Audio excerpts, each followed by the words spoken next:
কেমন আছেন সবাই? আশা করছি ভালো আছেন। আজ আমি বানাবো বেসনের লাড্ডু।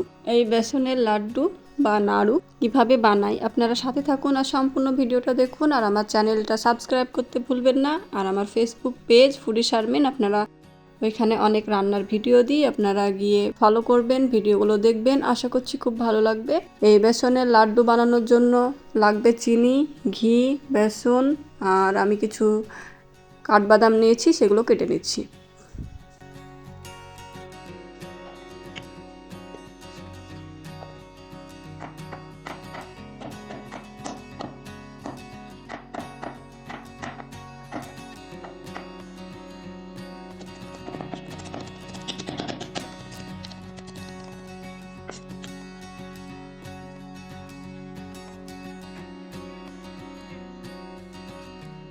প্রথমবার এই নাড়ু তৈরি করলাম, খেতে খুব টেস্টি হয়েছিল, বাড়ির সবার পছন্দ হয়েছিল। বেসনগুলো আগে ভেজে নেব, তার জন্য গ্যাসটা ধরিয়ে দিলাম, কড়াইটা বসিয়ে দিলাম। কড়াইটা গরম হওয়ার সঙ্গে সঙ্গে বেসনগুলো আগে আমি ভেজে নেব।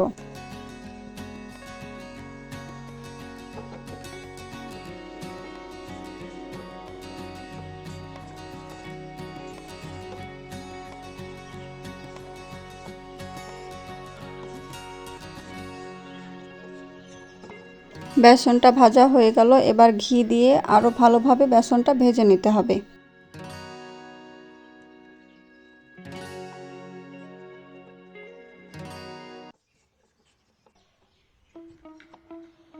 বেসনটা ভাজা হয়ে গেল, আমি একটা থালিতে ঢেলে রাখলাম। ওই কড়াইতেই ঘি দিয়ে দিলাম, কেটে রাখা কাঠবাদামগুলো ভেজে নেব।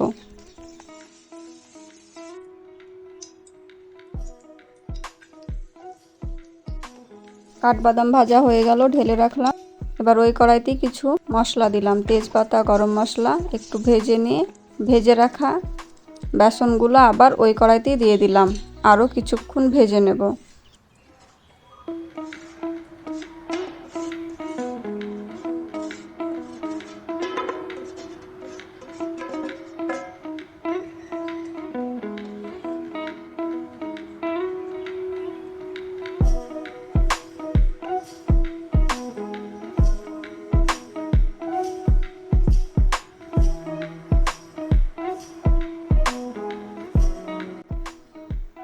খুব হিট হয়ে গিয়েছিল, তার জন্য গ্যাসটা অফ করে দিলাম।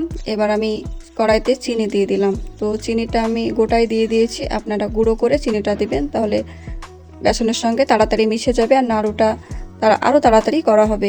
এবার চিনিটা একটু নরম হতে সময় লাগবে, তার জন্য আমি একটু গরম জল দিয়ে দিলাম, ভালোভাবে বেসনের সঙ্গে মিশে যাবে। আর চিনিটা গুঁড়ো করে দিলে আপনারা জলটা অ্যাড করবেন না।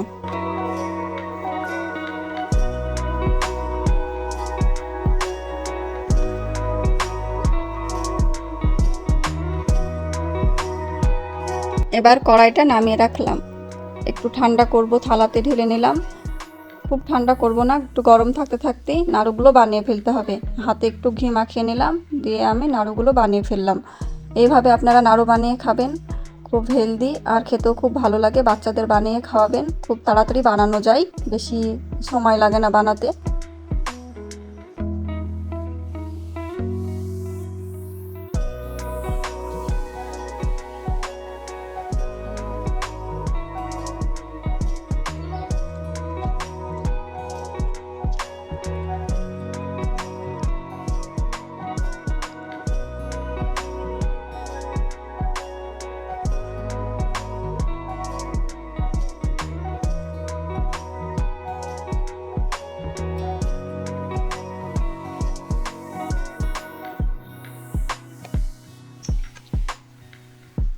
বেসনের লাড্ডু বানানো কমপ্লিট। এবার আমি একটা প্লেটে তুলে নিলাম আর তার গায়ে একটু একটু করে কাঠবাদাম লাগিয়ে দিলাম। দেখতেও ভালো লাগবে আর খেতেও ভালো লাগবে।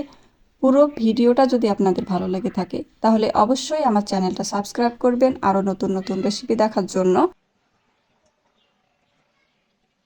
এই বেসনের লাড্ডুটা যদি আপনাদের ভালো লেগে থাকে তাহলে অবশ্যই বাড়িতে বানিয়ে খাবেন আর আমাকে কমেন্ট করতে ভুলবেন না। দেখা হচ্ছে অন্য কোনো রেসিপিতে। আজকের মতো এখানেই শেষ করলাম। ভালো থাকবেন, সুস্থ থাকবেন, টাটা।